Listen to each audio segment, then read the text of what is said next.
Seperti yang tadi sudah disampaikan bahwa perubahan yang terjadi pada masa pandemi bisa jadi membuat well-being atau kesejahteraan anak itu terganggu.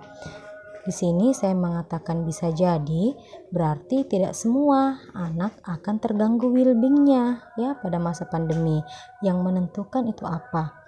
Yang menentukan adalah peran orang tua dalam mendidik dan mengasuh anak. Itu merupakan kunci utama kesejahteraan anak. Bagaimana ibu dan ayah saling bekerja sama untuk menjalankan perannya masing-masing. Bagaimana lingkungan mensupport anak ya, agar anak bagaimana dia tetap bisa berkembang secara optimal, menjalankan tugas-tugas perkembangannya walaupun di masa pandemi. Jadi tetap bisa mengaktifkan fisik anak ya, walaupun hanya di rumah. Bagaimana adanya aktivitas-aktivitas fisik yang tetap bisa menstimulasi perkembangan fisik dan motorik anak.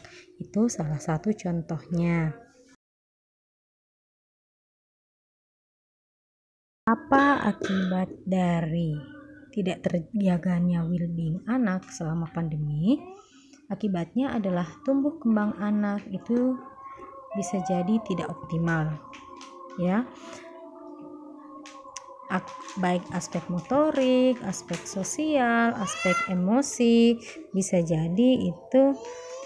Di sini kondisi emosi anak itu rentan mengalami gangguan pada masa pandemi. Kenapa? Karena kebutuhan anak ya untuk bersosialisasi dengan lingkungan, untuk bermain dengan sebayanya itu dibatasi selama pandemi.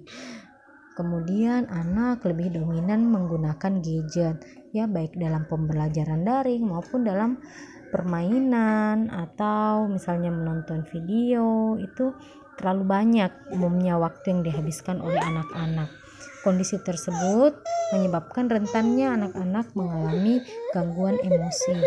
Kurangnya aktivitas fisik anak karena seringnya menggunakan gadget ya, maupun dalam permainan anak-anak lebih tertarik ya menggunakan game-games online, games-games gadget ya, menyebabkan anak itu relatif lebih mudah terganggu secara emosi.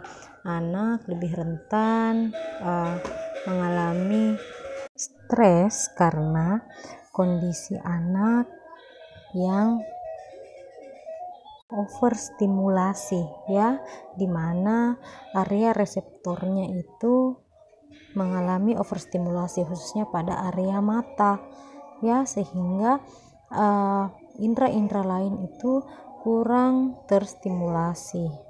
Sini ada penelitian yang menunjukkan bahwa bayi yang berusia 3-24 bulan itu 90% sudah terpapar gadget, di mana seharusnya pada usia bayi itu bayi belum boleh untuk mengenal gadget. Anak lebih dahulu mengenal gadget daripada buku ya. Karena itulah sangat perlu adanya pengaturan screen time untuk anak. Bagaimana cara meningkatkan well-being pada anak di masa pandemi? Nah, di sini perlu adanya optimalisasi dari peran orang tua sebagai pendamping anak di rumah ya, baik dalam keseharian maupun dalam belajar. Kemudian bagaimana peran guru ya tetap bisa optimal walaupun hanya belajar daring. Nah, di sini yang perlu adalah tetap mengajarkan disiplin ya. Rutinitas anak itu harus jelas dalam sehari-hari, itu mulai dari bangun tidur sampai tidur kembali seperti apa. Anak itu membutuhkan keteraturan ya, agar disitulah dia belajar ya bagaimana mengatur waktu sehari-hari ya, agar anak terarah aktivitasnya dalam keseharian. Kemudian yang penting di sini adalah manajemen gadget ya. Patuh terhadap adanya aturan screen time, baik itu kontennya ya, isi dari yang ditonton oleh anak betul-betul harus yang berkualitas, harus yang memang konten-konten edukatif ya.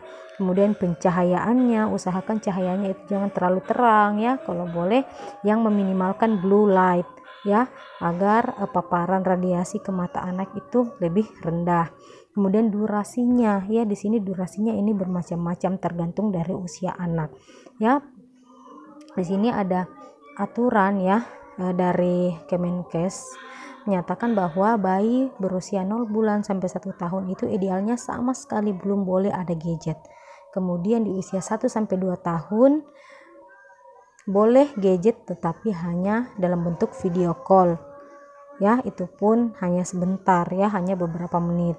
Kemudian di usia sekitar 2 tahun ya, 2 tahun sampai 5 tahun itu paling lama 30 menit ya screen time-nya. Kemudian di atas usia 5 tahun 1 jam ya, sampai umur 12 tahun. Di atas 12 tahun baru boleh itu sekitar 1,5 jam sampai 2 jam ya.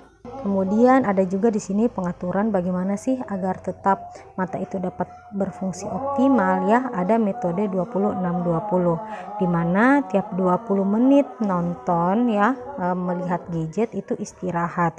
Cara istirahatnya seperti apa? Mengalihkan penglihatan ya ke jarak 6 meter selama 20 detik.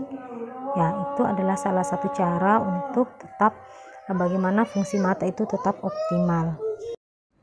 Itulah tadi penjelasan mengenai bagaimana meningkatkan well-being pada anak selama pandemik dari perspektif psikologi perkembangan. Kita dapat menarik kesimpulan bahwa dalam menjaga dan meningkatkan well-being, peran orang tua sebagai pendamping keseharian anak selama di rumah itu sangat dibutuhkan. Di samping itu, peran guru dalam mengoptimalkan proses akademik sang anak tetap dituangkan dalam berbagai sikap seperti mengajarkan disiplin dan rasa tanggung jawab meski proses yang dilalui dilakukan secara online.